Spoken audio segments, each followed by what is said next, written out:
It was August 2026, and I was living in San Antonio, Texas. The heat outside was an absolute nightmare, with the temperature peaking at a lethal 47 degrees Celsius, which is about 116 degrees Fahrenheit. My name is Evelyn Carter, and I am a 63-year-old woman living alone. When you live in Texas during the summer, your air conditioning system is the only thing standing between you and heat stroke. But exactly when the heat wave was at its absolute worst, my AC system suddenly stopped working completely. The vents stopped blowing cold air, the fans died, and the house began to heat up like a sealed greenhouse. I checked the thermostat and flipped the power breakers in the garage, but the system remained completely dead. I could not stay in a house baking at 116 degrees, so I immediately called for professional help. I contacted a local HVAC repair company, and they sent over an AC repairman named Miguel Torres. Miguel arrived at my front door carrying a heavy bag of tools and looking exhausted from working out in the sun all day. I quickly brought him inside, handed him a glass of ice water, and explained the situation. He checked the main condenser unit in the backyard, tested a few wires, and then came back inside. He told me that the outside unit had power, which meant the problem was likely with the main blower or the ductwork located up in the attic.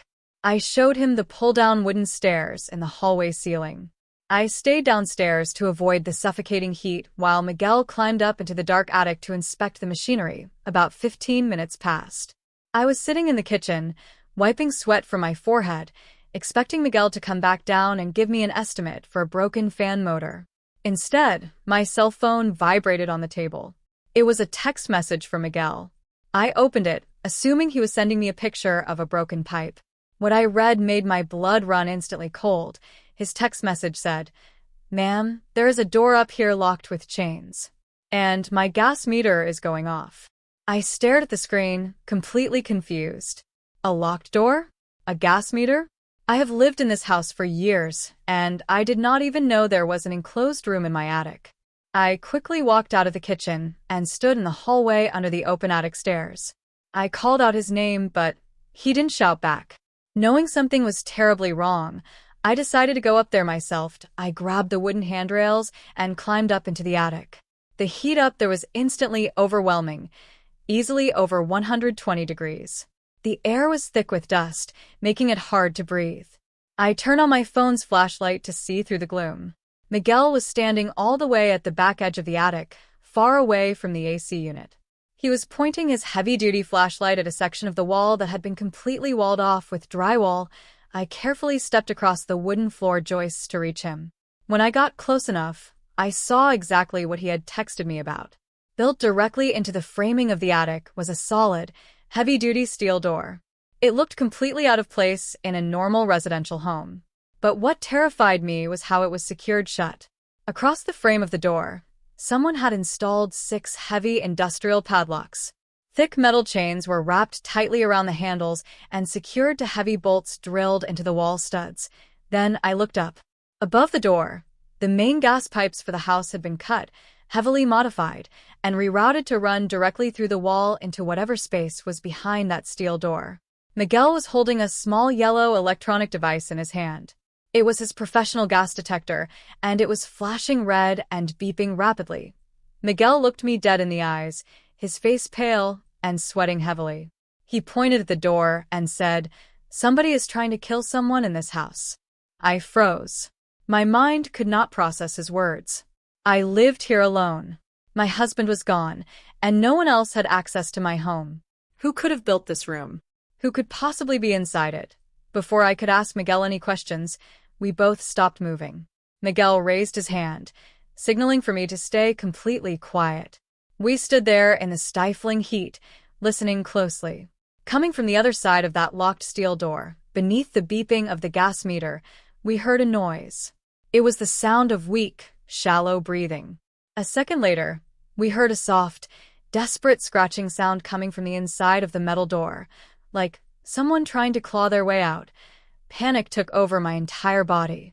I stepped right up to the door, ignoring the heat and the potential danger of the leaking gas. I leaned my face close to the small gap between the steel door and the frame. I shouted as loudly as I could, "Is someone in there?" For a few agonizing seconds, There was only silence. Then, a voice answered me from the dark space behind the metal. It was incredibly weak, dry, and raspy, as if the person's throat was entirely ruined. The voice simply said, "Mom?" The moment I heard that word, my legs completely gave out beneath me, and I collapsed onto the hard, dusty floor of the attic. I couldn't breathe. I felt like the world was spinning. I knew that voice instantly, even though it was weak and damaged. The person locked inside that room was Daniel Carter. Daniel is my son. The reason I collapsed on the floor in pure shock was not just because I found a man locked in my attic. It was because my son Daniel was dead. I had personally planned and attended his funeral 4 years ago. I buried him. Yet, the voice on the other side of that locked steel door, calling me Mom, was undeniably his. I sat there on the floor, gasping for air, staring at the 6 industrial padlocks. My dead son was alive, locked in a cage above my ceiling, and someone was actively pumping gas into the room to suffocate him during a 116-degree heat wave. Miguel quickly knelt beside me, asking if I was okay. I grabbed his shirt tightly and pointed at the door. "That's my son," I cried out. "We have to get him out right now." Miguel did not hesitate. He grabbed me by the shoulders and practically dragged me toward the attic stairs. "We have to get out of here right now," he yelled. "The gas levels are rising fast.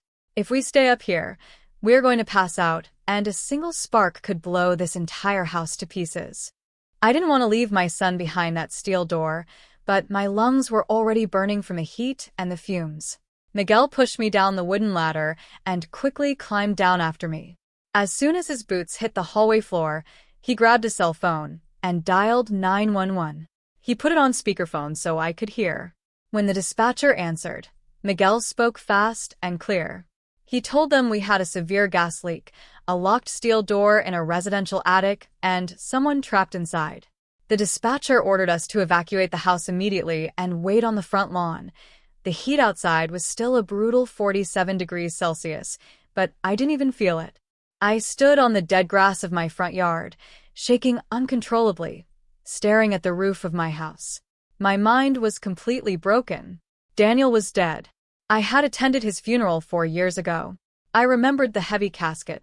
I remembered the flowers, the tears, and the awful hollow feeling in my chest that never truly went away. How could he be in my attic? How could he be alive? Less than 5 minutes later, the quiet street exploded with sirens. 2 police cruisers, a heavy rescue fire truck, and an ambulance rushed up to my driveway. Firefighters jumped out, already pulling on their heavy air tanks and gas masks.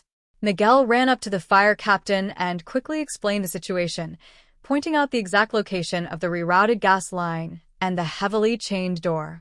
"We need a heavy breaching kit, bolt cutters and rotary saws right now," the fire captain shouted to his team. 4 heavily geared firefighters rushed through my front door. I tried to follow them inside, desperate to see my son, but a police officer gently held me back on the porch. "Ma'am, you need to stay back. It is not safe in there yet," he said. I stood by the open front door. Listening to the chaos echoing from the hallway, I heard the heavy boots of the firefighters stomping up the wooden attic stairs. A few seconds later, the incredibly loud, grinding noise of a rotary saw ripping through solid metal echoed through the house. Sparks must have been flying everywhere. The sound of thick steel chains snapping and heavy industrial padlocks hitting the wooden floor sent shivers down my spine. It felt like an eternity, but it was probably only about 10 minutes before the noise stopped. "Door is breached. We are making entry," a muffled voice shouted from the attic. A moment of pure, agonizing silence followed. Then, I heard a firefighter yell, "We have a victim. Adult male. Barely conscious. We need a backboard and oxygen up here immediately. Move, move, move." Paramedics rushed past me with a bright orange plastic backboard and heavy medical bags. I pushed past the police officer and stood at the bottom of the hallway stairs, watching the ceiling opening. Finally, the firefighters slowly lowered the backboard down from the attic. When I saw the man strapped to that board, a loud, horrible scream ripped out of my throat. It was Daniel. It was my baby boy, but he looked like an absolute ghost. He was completely unrecognizable from the strong, healthy young man I remembered. He was nothing but skin and bones. His eyes were sunken deep into his skull, and his skin was covered in dirt, sweat, and sores. He looked like he weighed no more than 45 kilograms. He was severely malnourished, looking more like a prisoner of war than a man living in a modern American suburb. The paramedics immediately strapped a clear oxygen mask over his face and started hooking up for lines into his thin, bruised arms. One of the paramedics looked up at the police officer standing nearby and shook his head with a grim expression. His blood carbon monoxide level is currently at 41%, the paramedic said, his voice tight with stress. If we had breached that door just a few hours later, he would be dead. They loaded him onto a gurney and quickly wheeled him out to the waiting ambulance. I climbed into the back of the ambulance with him, holding his incredibly frail, cold hand. He was barely breathing, his chest rising and falling in shallow, weak stutters. I just kept crying, whispering his name over and over again, promising him that he was safe now. While I rode to the hospital with Daniel, the police and fire investigators stayed behind to examine the scene. Later that evening, a lead detective came to the hospital waiting room to speak with me. He brought photographs of the room they found in my attic. The detective showed me the pictures, and the sheer cruelty of it made me physically sick. The hidden room was extremely small, measuring only 2 meters by 3 meters. It was built with thick soundproofing materials, and there were absolutely no windows. Inside the miserable cell, there was only a cheap, rusty iron bed, a plastic bucket used as a toilet, and dozens of empty canned food containers stacked in the corner. But the most disturbing detail was mounted on the ceiling directly above the iron bed. It was a small, high-tech hidden camera. Whoever had locked my son in that sweltering, dark box had been watching him the entire time. "Mrs. Carter, I need to ask you some very difficult questions," the detective said, putting his notebook on the table.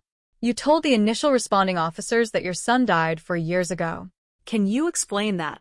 I wiped my eyes with a tissue and nodded. "Yes. 4 years ago, my daughter, Laura Blake, called me in the middle of the night. She was hysterical. She told me that Daniel had taken a temporary contracting job in Canada to make some extra money. She said there was a terrible construction accident at the site. I explained to the detective that Laura had handled everything. She told me the body was in terrible condition and convinced me to agree to a closed casket funeral to spare the family the trauma. She even forwarded me an online news article detailing the fatal construction collapse." The detective looked at me with a hard, flat expression. "Ma'am, our cyber division already ran a background check on that incident while you were in the ambulance. We searched Canadian records, occupational safety databases, and local news archives. There was no construction accident." He paused, letting the words sink in. "The news website link your daughter sent you was entirely fake. It was a fabricated web page, custom-made to look like a legitimate news outlet." I stared at him, my brain refusing to accept what he was implying. My own daughter? Why would Laura lie to me about her brother's death? Why would she fake a news article and arrange a funeral for an empty casket? "Mrs. Carter," the detective continued, leaning closer, "a room like that with specialized drywall, soundproofing, and heavily modified gas lines wasn't built overnight. It took time, skill, and specialized tools. Who has access to your home? Who does the maintenance on this property?" The answer hit me like a physical punch to the stomach. The room started to spin. There was only one person who ever went up into my attic. There was only one person who handled all the repairs, the plumbing, and specifically the air conditioning system. It was Ethan Blake. Ethan is my daughter Laura's husband. He is a professional HVAC engineer, and he was the only person who knew the exact layout of my home's ductwork and gas lines. Every time my AC needed a filter change or a tune-up over the last 4 years, Ethan was the one who happily came over to do it for free. He hadn't been fixing my air conditioner. He had been feeding my captive son. I sat in the sterile, brightly lit hospital room for 3 days before Daniel finally opened his eyes. The constant, rhythmic beeping of his heart monitor was the only sound keeping me sane. He was hooked up to half a dozen 4 bags, pumping fluids, nutrients, and antibiotics into his starved body. When he finally woke up, he didn't scream or panic. He just slowly turned his head, looked at me with those hollow, exhausted eyes, and started to cry. I held his frail hand, resting my head against his arm, sobbing into the white hospital sheets. I had my son back. He was broken, but he was alive. However, the police needed answers. The lead investigator, Detective Miller, had been waiting patiently in the hallway. Once the doctors cleared Daniel to speak, Miller came into the room with a digital voice recorder and a notepad. He pulled up a chair next to the bed and gently asked Daniel to explain exactly what happened 4 years ago. Daniel's voice was incredibly weak. He had to take small sips of water every few sentences, but his memory was razor-sharp. The story, he told us, made my blood boil with a level of anger I had never felt in my entire life. 4 years ago, Daniel was living out of state with his wife. They were incredibly happy, and his wife was 7 months pregnant with their first child. But a terrible medical emergency struck out of nowhere. His wife developed severe complications and needed an emergency surgery to save both her life and the baby's life. The medical bills were going to be astronomical, and they needed cash up front. Panicking and desperate to save his family, Daniel booked a last-minute flight back to Texas to see me. He knew I would give him the money without hesitation. "I didn't call you before I flew out, Mom," Daniel whispered, his voice cracking. "I just wanted to get here as fast as possible. But when I got to the house, you weren't home." I remembered that weekend, clearly. I had gone out of town to visit a sick friend in Dallas. But someone else was at my house. "Ethan opened the front door," Daniel continued, looking down at his bruised hands. "He had his tool belt on. He told me he was doing some routine maintenance on the HVAC system for you." I was stressed, sweating from the heat, and terrified for my wife. Ethan acted like the perfect, supportive brother-in-law. He told me to sit down at the kitchen table, take a breath, and he poured me a tall glass of ice water. Daniel took a shaky breath. He put something in the water. Strong sleeping pills, or some kind of heavy sedative. I drank the whole glass because I was so thirsty.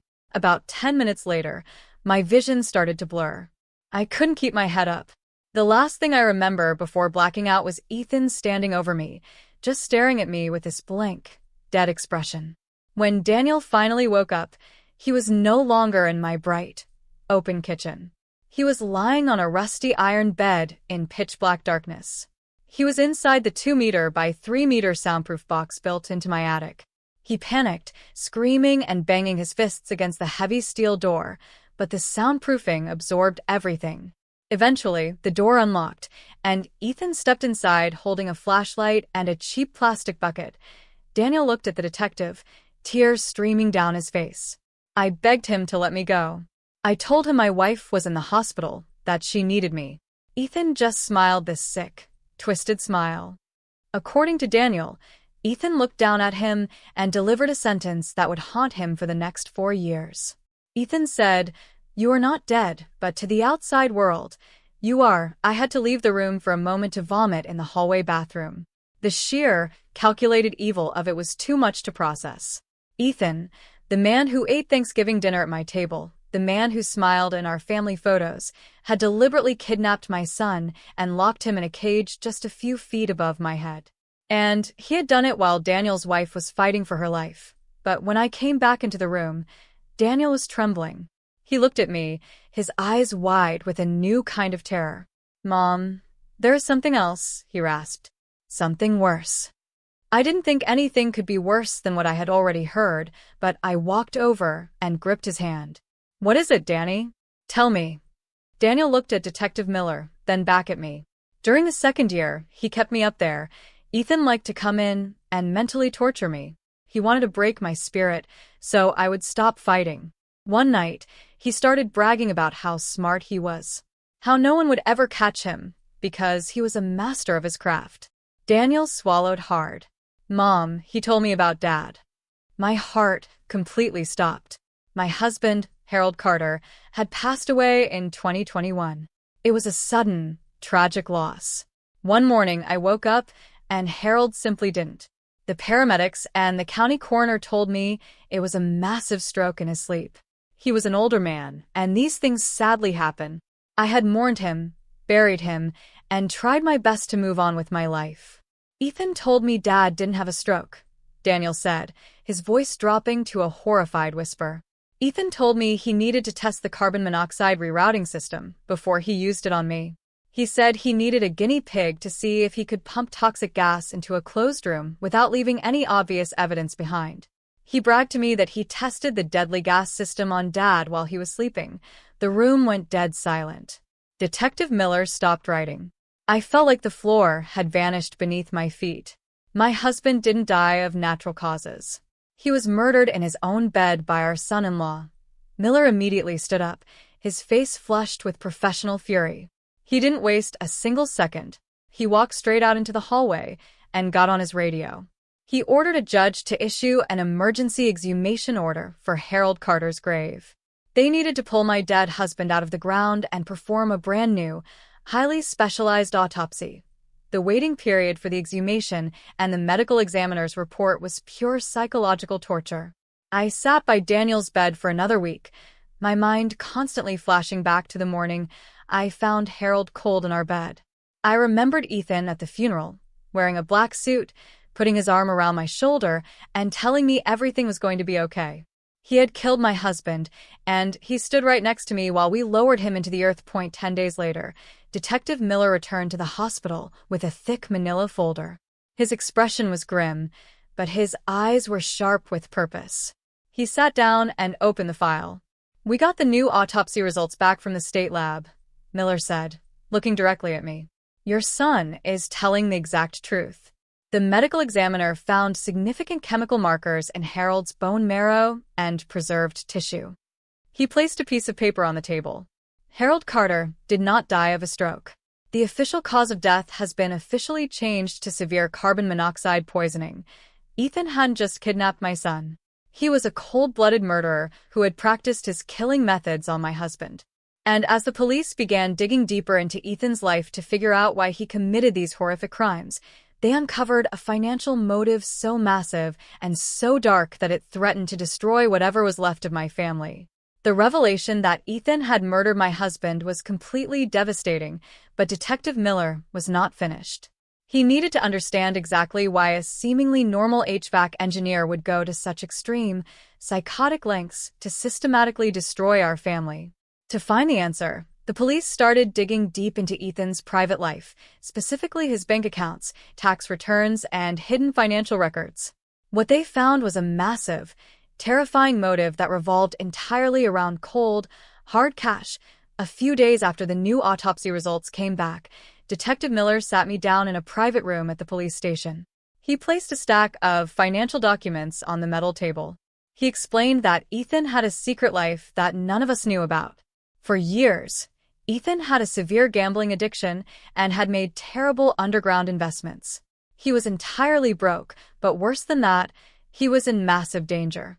Detective Miller revealed that Ethan owed $1.2 million to a dangerous underground loan syndicate operating out of Nevada. These were not friendly bank loans. These were violent criminals who were actively threatening his life. Ethan desperately needed a massive payout to save himself, and he looked directly at me to get it. Over the years, my late husband and I had built a very successful string of local businesses and invested heavily in real estate.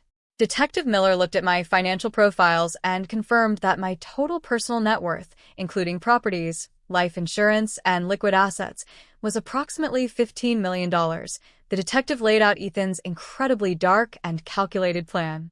According to my legal will, if I died, my entire $15 million estate would be split equally, 50-50, between my two children, Daniel and Laura. But Ethan did not want just half, and he did not want Daniel involved at all. Daniel had to disappear because a split inheritance simply wasn't enough, or perhaps Daniel would have noticed the missing money. If Daniel was legally declared dead, and then I suddenly passed away, my daughter Laura would inherit the entire $15 million all by herself. And since Ethan was married to Laura, he would have total control over that massive fortune. He murdered my husband to test his carbon monoxide poisoning method, proving he could kill without leaving a trace. He locked Daniel in the attic, staging a fake death in Canada to remove the other air from the equation. And the broken air conditioner during the 47-degree heat wave? That was supposed to be my end. Ethan had intentionally disabled my AC system, knowing the severe heat would keep me trapped downstairs while he pumped the attic full of deadly gas, hoping it would eventually seep down and finish me off, or simply kill Daniel before the heat wave broke. I sat in the police station feeling completely numb. But then a horrible, sickening thought crossed my mind. What about my daughter? Did she know? I looked at Detective Miller and asked to use my phone. I needed to call Laura. I needed to hear her voice and know that my little girl was innocent.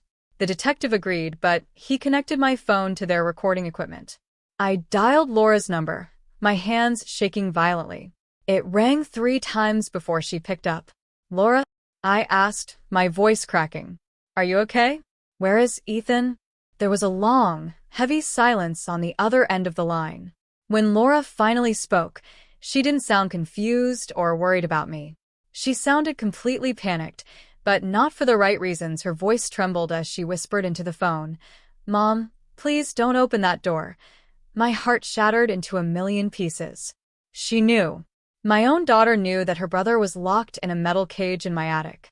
She was the one who had actively lied to me 4 years ago, calling me in the middle of the night crying, claiming Daniel had died in a Canadian construction accident. She had sent me the fake news websites and helped plan a funeral for an empty box while her brother was starving to death just a few miles away. I dropped the phone on the table. Detective Miller immediately signaled his officers. Within an hour, a heavily armed police unit raided Laura's house. She was arrested on the spot. The district attorney officially charged her with complicity in false imprisonment and harboring a criminal. They put my daughter in handcuffs and took her away, but Ethan was not at the house. When the police breached the doors, he was already gone. He must have realized something went wrong when the AC repairman showed up, or perhaps he had a remote alert on the attic door's locks. Whatever the reason, Ethan was on the run. The local police immediately contacted the FBI, and a massive interstate manhunt was launched. Warrants were issued for his arrest, charging him with murder, attempted murder, kidnapping, and fraud. For 2 incredibly tense days, Ethan completely vanished. He dumped his cell phone, used cash, and stole a different vehicle to avoid license plate scanners. However, Ethan's desperation made him sloppy.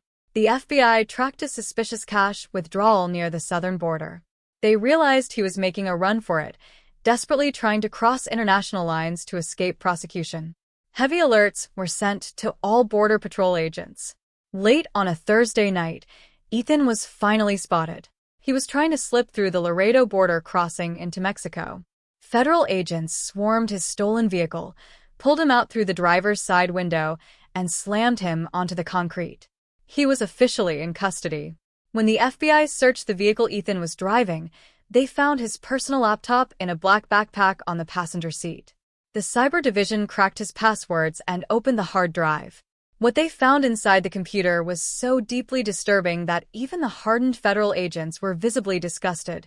Sitting right there on his desktop was a specific, neatly organized folder named Project Family. When the investigators opened that folder, they found the absolute proof of his pure evil. The folder contained a detailed, daily digital diary logging his horrific captivity of Daniel over the last 4 years.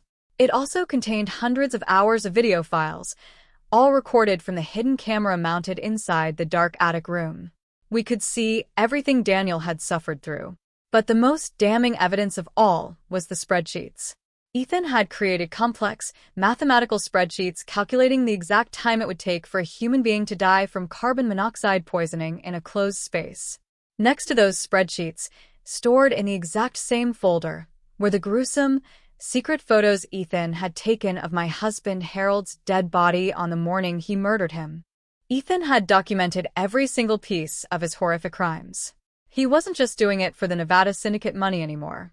He was proud of his work. He thought he was a genius who had outsmarted us all. But he was wrong, and now we had everything we needed to lock him away forever. With Ethan securely locked in a federal holding cell and my daughter Laura facing serious criminal charges, I truly believed the worst part of our nightmare was finally over. I thought we could finally focus on healing. Daniel was still resting in the intensive care unit, slowly regaining his strength, and I was spending every waking hour sitting by his hospital bed. But I was completely wrong. The horrific chain of events Ethan had started was not going to stop just because he was wearing handcuffs. The massive secret he was hiding had a violent life of its own, and it was coming directly for us. A few days after Ethan's arrest at the border, I received a phone call from Detective Miller and a lead FBI agent. They asked me to step out of Daniel's hospital room and meet them in a secure conference room down the hall. They looked extremely tense. The FBI had finished fully decrypting Ethan's financial records and the files on his laptop. They found out exactly who Ethan owed the $1.2 million to. The money was not owed to a bank or a legal casino. Ethan had borrowed the cash from a highly dangerous underground loan organization based in Nevada, known as the Vargas Syndicate. The FBI agent explained that the Vargas Syndicate was a ruthless criminal enterprise that specialized in illegal gambling debts, extortion, and contract violence. They did not care that Ethan was in federal custody, and they certainly did not care about the horrific things he had done to my family. The only thing the syndicate cared about was getting their $1.2 million back, plus interest. And since Ethan's plan to steal my fortune had failed, the syndicate knew exactly where the money was. It was sitting in my bank accounts. The threat started later that exact same evening. I was sitting in Daniel's hospital room, watching him sleep, when my cell phone rang. The caller ID showed a blocked number. Normally, I would ignore it, but the FBI had explicitly told me to answer any unknown calls and keep them on the line as long as possible so they could trace the signal. I pressed the accept button and held the phone to my ear. "Mrs. Carter," a deep, completely calm voice said on the other end. "Your son-in-law made a very bad investment with my employers. He owes us a lot of money. Since he is currently unavailable to pay his debts, that responsibility now falls onto you." My hands started to shake.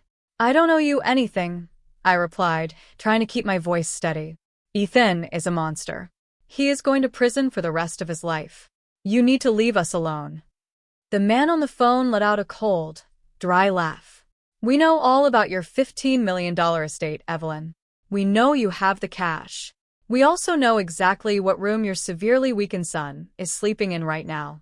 You're going to wire $2 million to an offshore account by tomorrow night. If you do not, we will send someone to finish the job your son-in-law started. We will suffocate him right there in his hospital bed."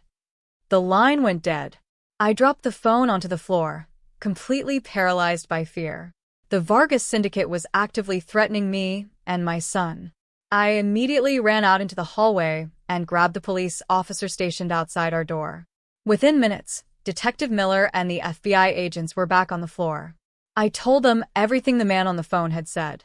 The FBI took the threat extremely seriously. They knew the Vargas Syndicate was not making empty threats. They were known for brutal, efficient violence. The FBI decided to set a trap. They did not evacuate Daniel because moving him in his fragile medical condition was too risky, and doing so might tip off the syndicate. Instead, they transformed the entire hospital floor into a highly coordinated sting operation. The regular hospital security guards were quietly replaced by heavily armed, undercover federal agents. Nurses working at the main desk were actually tactical FBI operators wearing scrubs. Detective Miller told me to stay in the room with Daniel, act completely normal, and trust them to handle the situation. The next afternoon, the hospital was relatively quiet. The tension in Daniel's room was suffocating. Every time the elevator doors dinged down the hallway, my heart slammed against my ribs. Daniel was awake, and I had to lie to him, telling him the heavy police presence was just standard procedure for high-profile kidnapping victims. I didn't want to cause him any more panic. At exactly 3:15 p.m., the trap was triggered. Two men walked out of the main elevators and stepped onto the intensive care floor. They did not look like doctors or worried family members. They were tall, heavily built men wearing dark jackets, and they moved with a cold, terrifying purpose. They were the henchmen sent by the Vargas Syndicate to collect the debt or carry out the hit. They completely ignored the nurse's station and walked straight down the hallway toward Daniel's room. I saw them through the small glass window in the door. My breath caught in my throat.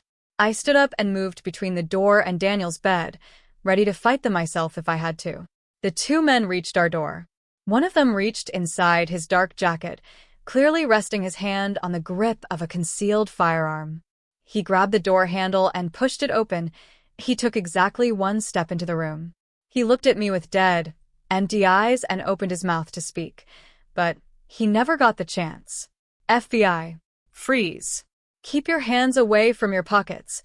A massive voice boomed from the hallway. Suddenly, the entire hospital floor erupted into controlled chaos. The nurses at the desk pulled tactical rifles from beneath the counter. Undercover agents poured out of the adjacent empty hospital rooms, completely surrounding the two syndicate hitmen. The element of surprise was absolute. The second henchman tried to turn and run toward the emergency stairwell, but an FBI agent tackled him hard into the wall, sending medical supplies crashing to the floor. The first man, the one standing in our doorway, froze as 3 laser sights appeared directly on his chest. He slowly raised his hands in the air, surrendering to the overwhelming force. Federal agents rushed forward, slammed the 2 men onto the linoleum floor, and aggressively secured their wrists with heavy zip ties. They pulled 2 loaded, suppressed handguns from the men's jackets. If the FBI had not been there, those men would have easily killed Daniel and me without making a single sound. Detective Miller walked into the room, his gun still drawn but pointing at the floor. He looked down at the 2 syndicate members, then looked up at me and nodded. "We got them, Evelyn," he said, breathing heavily. "The threat is neutralized." The FBI quickly dragged the 2 hitmen out of the hospital and into waiting armored vehicles.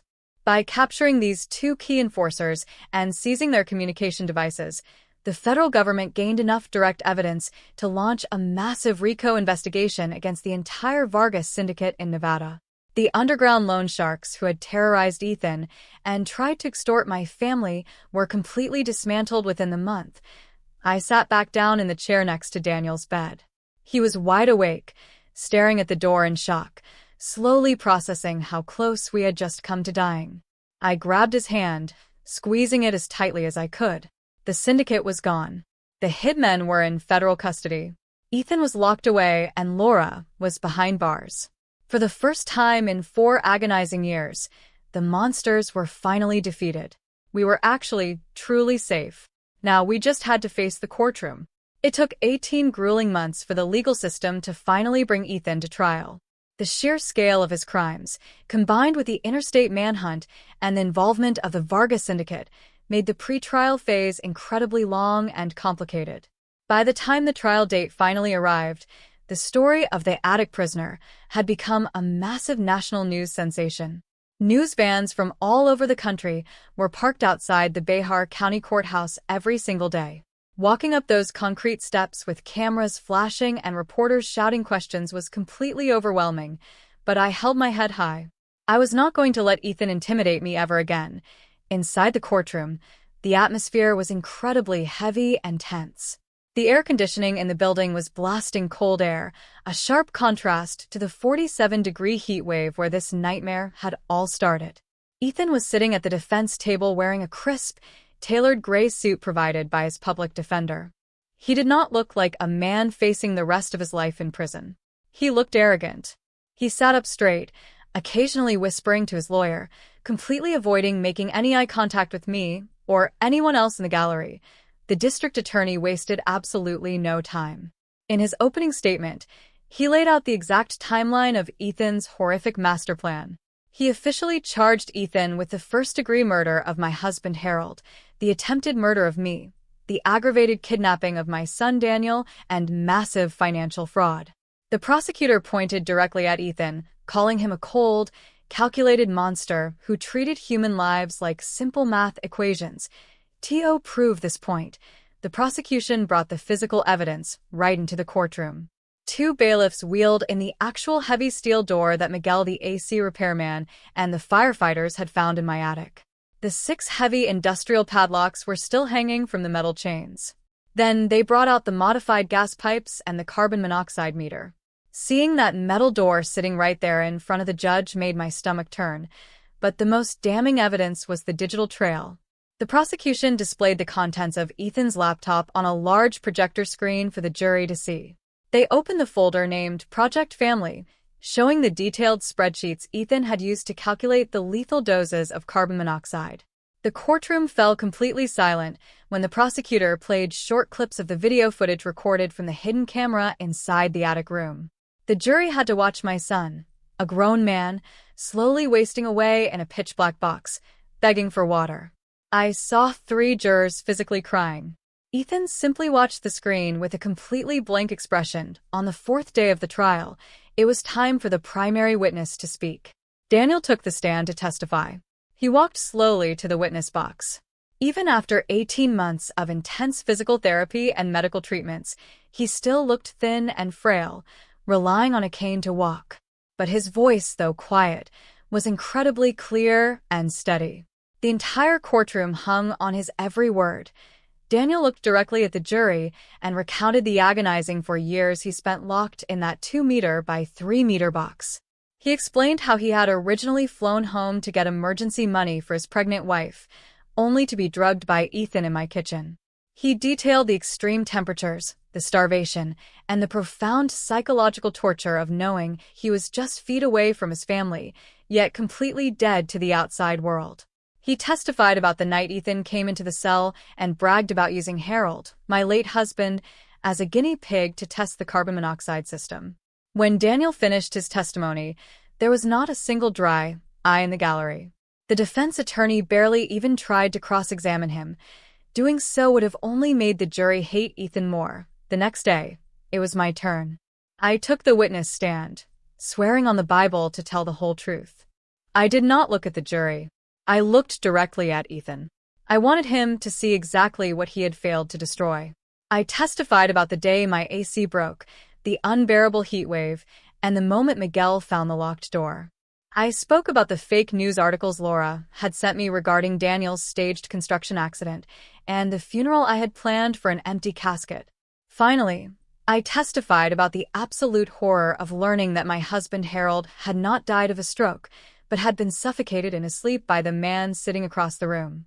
I made sure every single person in that courtroom knew the depths of Ethan's greed. The trial lasted for 3 weeks, but the jury deliberation barely took any time at all.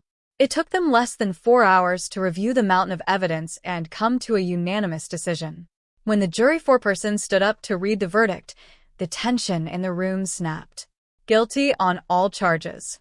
Murder, attempted murder, kidnapping, and fraud, Ethan finally reacted. His arrogant posture collapsed, and his face turned bright red. But before the judge could formally issue the sentence, he asked Ethan if he had anything to say on his own behalf.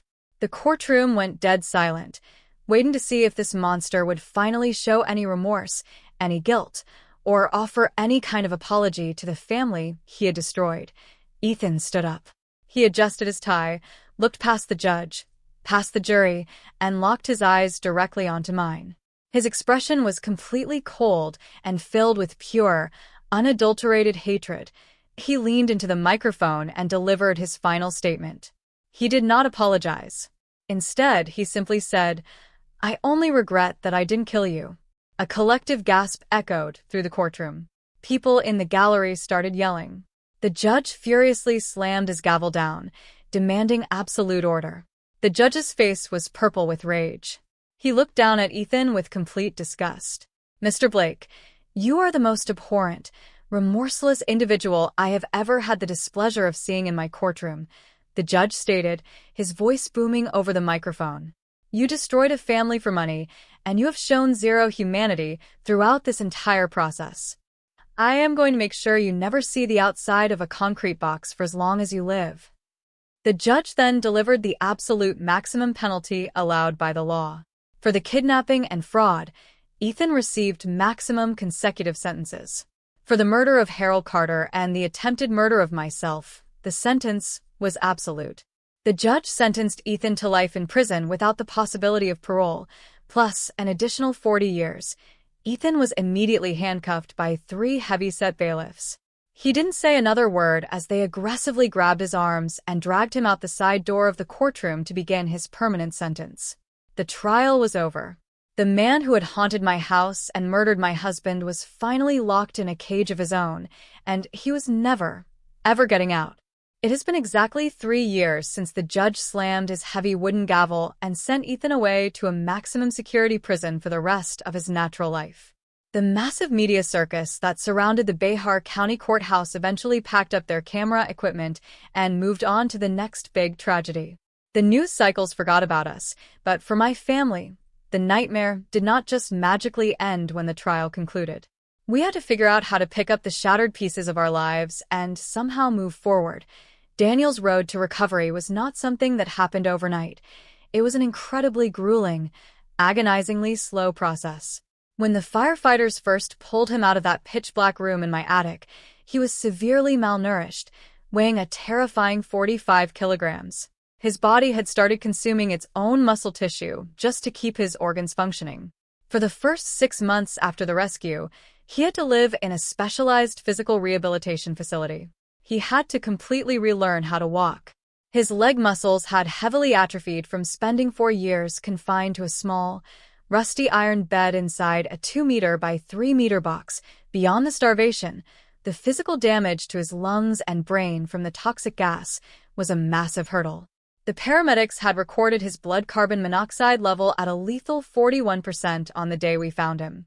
Even after the gas was flushed from his system, he suffered from severe chronic migraines, shortness of breath, and extreme sensitivity to bright lights. After living in absolute, soundproofed darkness for over 1,400 days, normal sunlight physically hurt his eyes. He had to wear dark, polarized sunglasses indoors for nearly a year. But despite all the physical pain, Daniel proved he was a fighter. Today, 3 years later, he has finally recovered. He has gained his weight back, his color has returned, and he no longer needs a cane to walk. But the most difficult part of Daniel's recovery was not physical, it was emotional. For years prior to his rescue, Daniel had desperately flown back to Texas because his wife, who was 7 months pregnant at the time, required emergency surgery. When Ethan drugged him and locked him away, Daniel was terrified that his wife and unborn child had died. Thankfully, they had not. The surgery had been successful. But because Laura had actively participated in Ethan's sick plan by faking a Canadian construction accident and creating fake news websites to prove it, Daniel's wife truly believed she was a widow. Reuniting Daniel with his wife was one of the most heartbreaking and beautiful moments of my entire life. She had spent 4 years mourning him, raising their young son entirely alone, only to receive a phone call from the FBI telling her that her husband was alive and recovering in a San Antonio hospital. When she walked into his hospital room for the first time, she collapsed onto his chest, and they both cried for hours. Daniel finally got to meet his son, who is now a walking, talking toddler. It was incredibly bittersweet. Ethan had stolen the first 4 years of his child's life, a precious amount of time that Daniel can never get back. But instead of letting the anger consume him, Daniel channeled all his energy into being the best father he could possibly be. While Daniel was putting his family back together, my daughter Laura was facing the brutal consequences of her own horrific choices. She did not get away with her part in this tragedy. The district attorney offered her no sympathy and no plea deals. Laura was formally convicted for her role as an accomplice in false imprisonment and harboring a criminal. The judge sentenced her to 12 solid years in a state penitentiary. I go to visit her once a year, not because I want to, but because I feel a strange, lingering sense of maternal obligation. But our relationship is completely dead. Every time I look at her sitting behind that thick glass in her orange prison uniform, I just see the woman who helped plan a fake funeral for her own brother. I see the woman who knew Daniel was suffocating to death in my attic and begged me not to open the door. Because of her felony conviction and her complete lack of moral judgment, Laura completely lost all of her parental custody rights. That brought a brand new challenge into my life. Laura and Ethan had a young daughter named Sophie. When the FBI raided their home and took Laura away in handcuffs, Sophie was left with no parents. She is an innocent little girl who had absolutely no idea that her father was a psychopathic murderer or that her mother was a complicit monster. I stepped in immediately. I petitioned the state, and I was granted full legal custody of my granddaughter. Sophie is now 9 years old, and I am actively raising her in my home. It is incredibly difficult sometimes. There are days when she turns her head a certain way or smiles, and she looks exactly like Ethan. It sends a cold shiver down my spine. But I refuse to let the sins of her parents ruin her life. I love her with all my heart, and I am making sure she grows up in a safe, completely transparent, and loving environment. Daniel has been amazing with her, too. Despite the fact that her father tortured him, Daniel treats Sophie like his own daughter.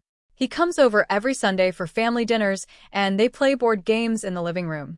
He never holds Ethan's evil against her. As for the house, I made a massive change. A few months after the trial ended, I hired a professional demolition crew to completely gut my attic. I had them rip out the heavy steel door, the industrial padlocks, the hidden camera, the plastic bucket, and the soundproofing materials. I paid extra to have the entire HVAC system and the gas lines completely replaced and rerouted back to standard safety codes. I wanted every single trace of Ethan's project family permanently erased from my property. Some of my friends asked me why I didn't just sell the house and move away to escape the bad memories. I told them absolutely not. This is my home. My husband and I bought this house together. I was not going to let a monster like Ethan drive me out of it. We survived the heat wave, we survived the toxic gas, and we survived the ultimate betrayal.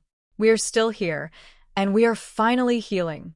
Life has a very strange way of balancing itself out. When you go through a deeply traumatic event, people always tell you that time heals all wounds. I don't think that is entirely true. Time doesn't heal the wound. It just makes the scar tissue thick enough that you can finally function again, without bleeding everywhere.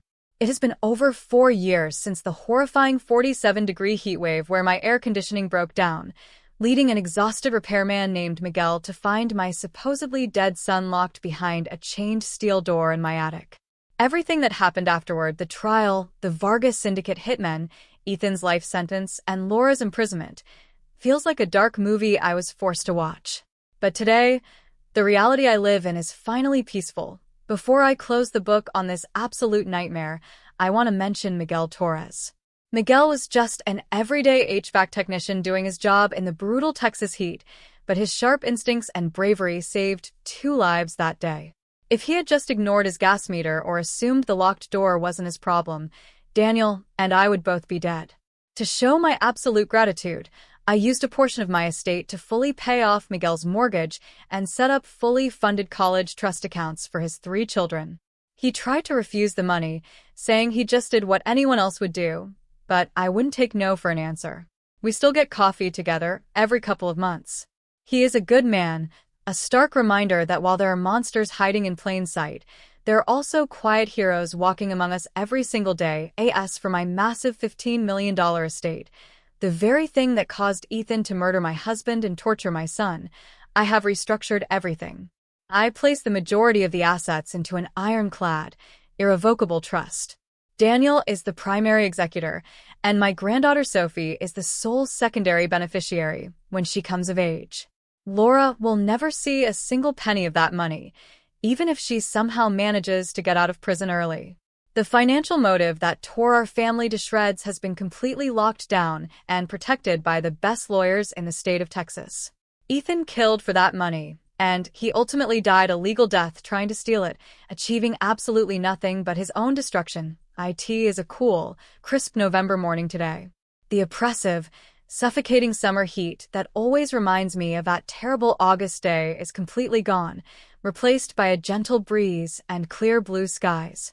I woke up early, made a cup of black coffee, and walked through my quiet house. I can hear the new air conditioning unit humming smoothly and quietly outside. I looked up at the ceiling in the hallway, where the attic stairs are located. I don't feel the paralyzing panic I used to feel when I looked at that spot.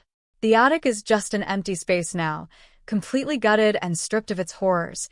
Daniel pulled into my driveway at exactly 9 a.m. He drives a safe, sturdy SUV now, perfect for hauling his little boy around town. He walked through the front door carrying a beautiful, vibrant bouquet of white lilies and yellow roses. He looked healthy, strong, and completely alive. The dark, hollow circles under his eyes are a thing of the past, and the terrifyingly frail man who was strapped to an orange paramedic backboard 4 years ago has been entirely replaced by the confident, loving father standing in my living room. "Are you ready to go, Mom?" Daniel asked, offering me a warm smile. "I'm ready, Danny," I replied, grabbing my coat and my purse. So we drove through the city together in a comfortable, easy silence. We were heading to the Behar County Memorial Cemetery. We hadn't been back here together since the horrible week when the police had to exhume Harold's body to perform the second, highly specialized autopsy that proved Ethan had murdered him.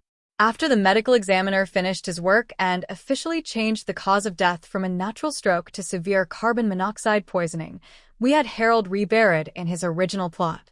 We bought him a brand new headstone, one that represented the truth of his life rather than the lie of his death. The cemetery was incredibly quiet, bathed in the soft morning sunlight. We walked side by side down the paved path, the autumn leaves crunching quietly under our shoes. We reached the family plot located under a large, beautiful oak tree. The polished granite stone read, "Harold Carter, beloved husband, father, and grandfather. Stolen from us too soon, but never forgotten." I stepped forward and gently laid the bouquet of white lilies and yellow roses at the base of the headstone. I stood in front of my husband's grave, taking a deep, slow breath, feeling the cool air fill my lungs. I thought about the night he died. I thought about how I was sleeping right next to him in our bed, completely unaware that our son-in-law was secretly pumping lethal gas into our room through the vents just to see if his murder weapon worked. The guilt of surviving that night used to consume me entirely, but today, I finally understood how to let it go. I looked at the engraved letters on the granite stone and spoke softly into the morning air. "I failed you once," I whispered, my voice thick with emotion, but completely steady. "But I saved our son." Daniel stepped up from behind me and gently placed a strong, warm hand on my shoulder. He stood right beside me, looking down at his father's resting place. We didn't need to say anything else. Harold knew the truth now. The monsters who had invaded our home, broken our family, and treated our lives like a disposable game had been permanently defeated. The nightmare was finally over, and the people who truly mattered were still standing together in the light. Daniel squeezed my shoulder softly. "Let's go home, Mom," he said quietly. I nodded, wiping a single, final tear from my cheek. "Yes, let's go home." The two of us turned our backs to the grave and slowly walked out of the cemetery together, leaving the darkness of the past exactly where it belonged, buried deep in the ground.